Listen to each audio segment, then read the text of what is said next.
سیالکوٹ میں اس وقت جو پینے کا صاف پانی ہے اس کے متعلق جو رپورٹس آ رہی ہیں وہ بہت ہی خطرناک ہیں، اور یہاں تک سننے میں آ رہا ہے اور ہمارے ذرائع یہ کنفرم کر رہے ہیں کہ اس پانی میں جو گٹر کا پانی ہے کئی جگہ پر وہ مکس ہو چکا ہے، اور جو پینے کا پانی ہے اس میں جو چیکنگ کی گئی ہے تو اس میں ہیپاٹائٹس بی اور سی کے جو مریض ہیں اس پانی کو پینے سے ان کی تعداد میں بھی مسلسل اضافہ ہو رہا ہے۔ آج ہمارے ساتھ موجود ہے سجاد حسین بیگ صاحب، اور یہ ایڈوکیٹ ہیں ہائی کورٹ کے اور قانون کو بڑی گہری نظر سے دیکھتے ہیں۔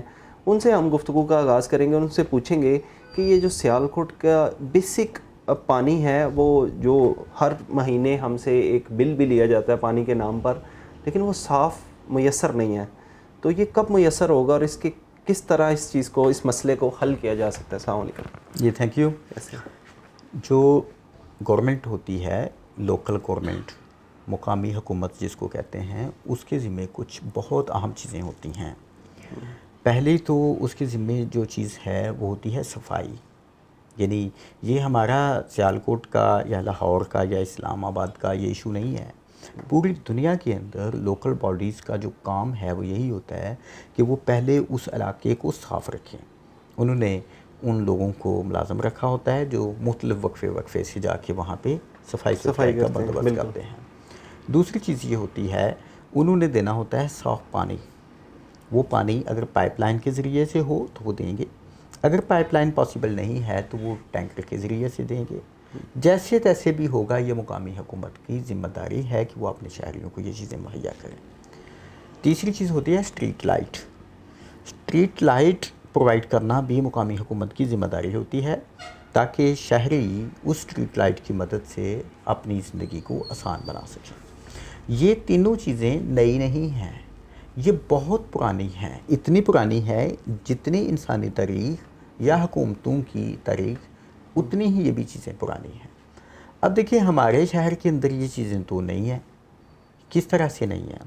صفائی ستھرائی کا کوئی مناسب انتظام نہیں ہے، پانی پینے کا کوئی خاص انتظام نہیں ہے، آپ اسٹریٹ لائٹس کو جا کے دیکھیں ان کا کوئی انتظام نہیں ہے، بلکہ اتنا ناقص اور اتنا کہہ لیں کہ نامناسب قسم کا جو ہے کوئی تھوڑا بہت وہ بھی انتظام ہے کہ وہ بجائے اس کے کہ بہتری ہو وہ ابتری ہے۔ چلیں آپ نے تو پوچھا پانی کا آج سے کوئی 10 سال پہلے ہم نے ایک ٹیسٹ کروایا تھا، اور اس وقت بہت سی جگہوں سے ہم نے سیمپل لیے اور جا کے ہم نے سرکاری لیبارٹریز کے اندر وہ دیے، تو وہاں پہ جب انہوں نے ہمیں رپورٹس دیں وہ سب کی تقریباً برابر تھیں، کیونکہ ان کے اندر ایک ایلیمنٹ جس کو فیکل کولیفارم کہتے ہیں وہ موجود تھا۔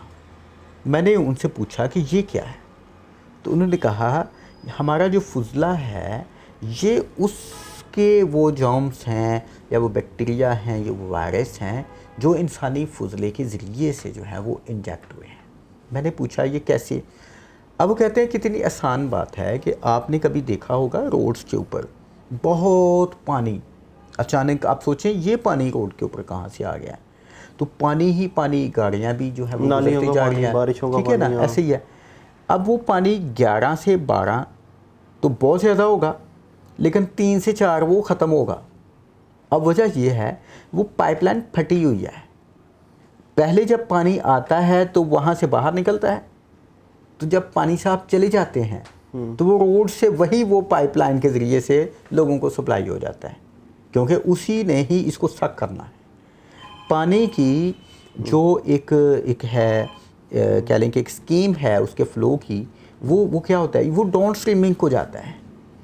تو اب دیکھیں کہ فلو ہوا اپ سٹریمنگ سے آ گیا وہ روڈ کے اوپر، اور جو ہی پائپ لائن خالی ہوئی ڈاؤن سٹریمنگ کے ذریعے سے وہ لوگوں کو چلا گیا۔ اب یہ کیا ہوگا، اس کے ذریعے سے جانوروں کا جو فضلہ روڈ کے اوپر ہے، جو ویسٹ ہے گاڑیوں کا وہ، جو انسانی فضلہ ہے وہ، آپ دیکھتے نہیں ہیں ہمارے ہاں لوگ جا رہے ہیں تو وہ تھوکتے جا رہے ہیں۔